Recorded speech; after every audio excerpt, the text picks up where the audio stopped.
Gold trusted gold buyers తాకట్టులో ఉన్న బంగారాన్ని విడిపించి ఈ రోజు ఉన్న మార్కెట్ ధరకే కొనబడును. మరిన్ని వివరాలకు సంప్రదించండి 7771077720.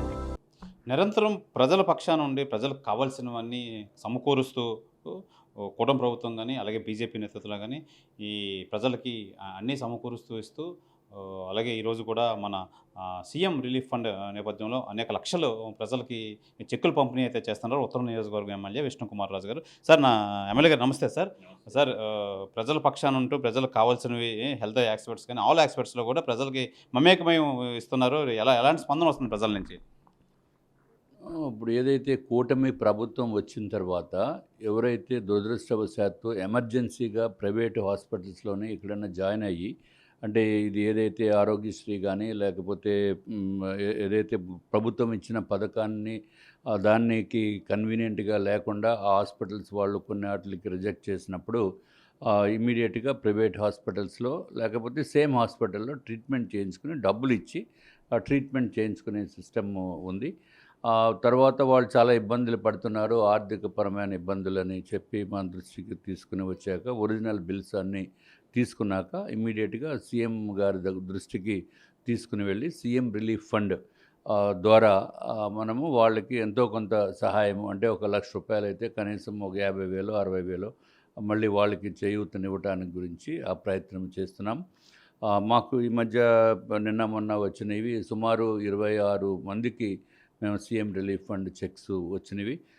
సుమారు 15,73,000 రూపాయలతోటి మేము పెట్టిన వాటికి అన్నిటికి వచ్చినవి. ఇవాళ సుమారు 4,70,000 వరకు ఏదైతే 5గురికి ఈరోజు పంపిణీ కార్యక్రమం చేస్తున్నాం. మిగిలిన రేపు ఎల్లుండి అట్లాగా చేసే కార్యక్రమం ఉంది. అంటే ఎవరైనా సరే ఆర్థికంగా ఇబ్బంది పడకూడదనే ఉద్దేశంతో గౌరవ ముఖ్యమంత్రి చంద్రబాబు నాయుడు గారు ఈ పథకం ద్వారా, అంటే ఎన్నో ఆర్థిక ఇబ్బందులు ఉన్నప్పటికీ కూడా ఇది కొంత సహాయం చేయాలి అనే ఉద్దేశంతో ఇది పెట్టిన కార్యక్రమానికి పెద్ద ఎత్తున స్పందన ఉంది. ఎవరైనా ఇబ్బందులు ఉంటే దయచేసి మా దృష్టికి తీసుకుని వచ్చి వాళ్ళ బిల్స్, ఒరిజినల్ బిల్స్ అన్నీ ఉండాలి.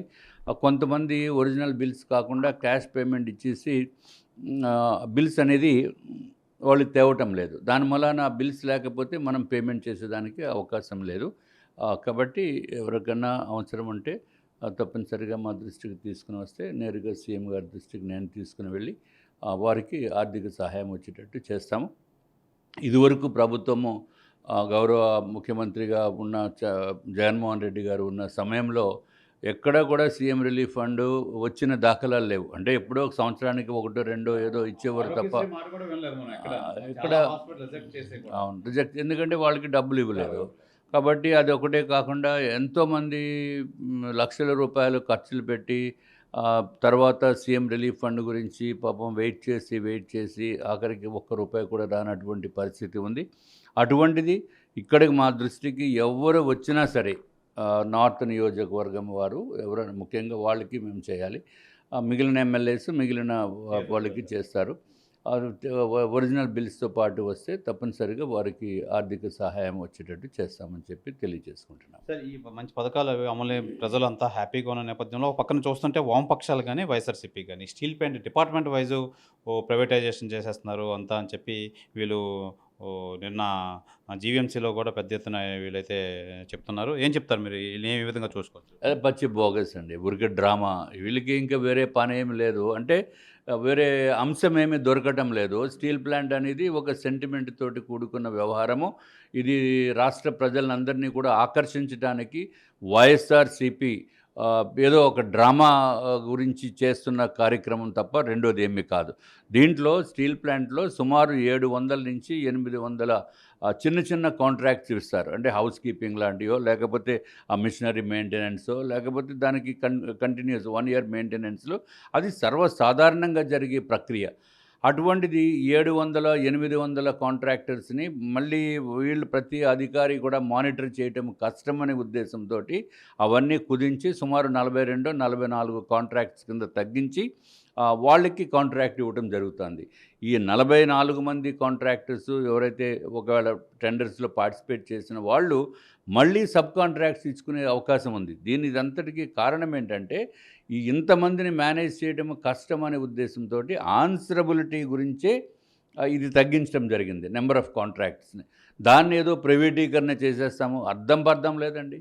అంటే ఏదో ఇష్యూలో ప్రజల్లో ఉండాలి, ఏదో అడౌట్ చేయాలి, ఎమోషనల్ బ్లాక్మెయిల్ చేయాలి. అంతే కదా. ఇప్పుడు ఒక హాస్పిటల్ ఉంది, హాస్పిటల్లో హౌస్ కీపింగ్ ఒకళ్ళకి ఇస్తారు, మెయింటెనెన్స్ ఒకళ్ళకి ఇస్తారు, ఎలక్ట్రికల్ మెయింటెనెన్స్ ఒకళ్ళకి ఇస్తారు, ప్లంబింగ్ ఒకళ్ళకి ఇస్తారు, అలాగే డిఫరెంట్, అలాగే మిషనరీ ఎక్విప్మెంట్ వేరే కాంట్రాక్టర్కి ఇస్తారు దానికి రెగ్యులర్గా మానిటర్ చేయడానికి. సో 5 మనకు మాట్లాడుతున్నప్పుడే 5 వచ్చినాయి. బయట గార్డెనింగ్కి ఒకళ్ళకి ఇస్తారు, సో 6 అయినాయి. ఆ విధంగా బయట రోడ్స్ క్లీనింగ్కి ఒకళ్ళకి ఇవ్వచ్చు, లేకపోతే ఏదైతే యూటిలిటీస్ అన్నీ ఉన్నాయో దానికి మెయింటైన్ చేసి ఇంకొకటి ఇవ్వచ్చు. ఒక చిన్న హాస్పిటల్లో చేస్తేనే ఒక 10 మంది కాంట్రాక్టర్స్ ఉంటారు. సో దీనికి అంతటికి ఇదంతా రెస్పాన్సిబుల్ మాకు వద్దు అనే ఉద్దేశంతో సింగిల్ కాంట్రాక్టు అన్ని వాళ్ళే అన్ని ఆన్సబిలిటీ ఉండాలి అనే ఉద్దేశంతో ఆ విధంగా చేస్తూ ఉంటారు. అట్లాగే స్టీల్ ప్లాంట్లో చేసిన దానికి మీరు ప్రైవేటైజేషన్ చేసేస్తారు. ఇది అర్థం లేకుండా మాట్లాడుతున్నారు. ఇది కరెక్ట్ కాదు. ఎందుకంటే వేలాది కోట్ల రూపాయలు కేంద్ర ప్రభుత్వము, కూటమి ప్రభుత్వము స్టీల్ ప్లాంట్ని కాపాడటం గురించి చేస్తున్న ప్రయత్నం చేసింది, అది అందరికీ తెలుసు. దాంతో వీళ్ళ గొంతులో వెలక్కాయ పడిపోయింది. ఏదో ఒకటి చేయాలి, ఏదో ఇవన్నీ చీప్ డ్రామాస్, ఇవన్నీ కరెక్ట్ కూడా కాదు. వాళ్ళు ఇంకా పాతాళానికి పోయే పరిస్థితి ఉంది. ఎందుకంటే వాస్తవాలని తప్పుడు దోవ పట్టించి ప్రజల్లో ఒక అయోమయాన్ని సృష్టించడానికి చేసే ప్రయత్నము అది అవివేకం అని చెప్పి మేము తెలియజేసుకుంటున్నాం. ఇది ప్రధానంగా మనం చూసుకోవచ్చు, కూటమి ప్రభుత్వం, బీజేపీ ప్రభుత్వం హయాంలో ఈ సీఎం రిలీఫ్ ఫండ్ ఆరోగ్యపరంగా ఏ విధంగా సహాయం చేయాలో అన్ని విధాలుగా మేము సహాయం చేస్తాం, కంపల్సరీగా వాళ్ళు రీఎంబర్స్మెంట్ చేసుకుంటే వాళ్ళకి చేయూతనిస్తాం. అలాగే లేనిపోని రాద్ధాంతం చేస్తున్నారు వైసీపీ, లేని రాద్ధాంతం అంతా చేసి ప్రజల్లో ఉండాలని చెప్పి ఒక వెర్రి చేష్టలు అయితే పూనుకుంటున్నారు. స్టీల్ ప్లాంట్ ఎప్పుడు ప్రజల కోసం, ప్రజల మమేకం, ప్రజలకు అవసరాల రీత్యా మేము కూటమి ప్రభుత్వం కానీ బీజేపీ సెంట్రల్ కానీ ప్రయత్నిస్తుంది. దయచేసి అలా అనవసరమైన రాద్ధాంతం చేస్తున్న వైసీపీ కల్లబొల్లి మాటలు అయితే నమ్మొద్దని చెప్పి విశాఖ ఉత్తర నియోజకవర్గం బీజేపీ ఎమ్మెల్యే విష్ణుకుమార్ రాజు అయితే తెలియజేస్తున్నారు. కెమెరామెన్ ప్రసాద్తో శివరామకృష్ణ RTV, విశాఖపట్నం నుంచి.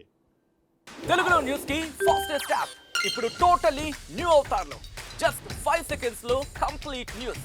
సోషల్ మీడియాలో ట్రెండ్స్ కి one stop solution. Live TV app voice search option తో ఇప్పుడే డౌన్లోడ్ చేయండి లేదా అప్డేట్ అయిపోండి. యాప్ లింక్ డిస్క్రిప్షన్ లో ఉంది.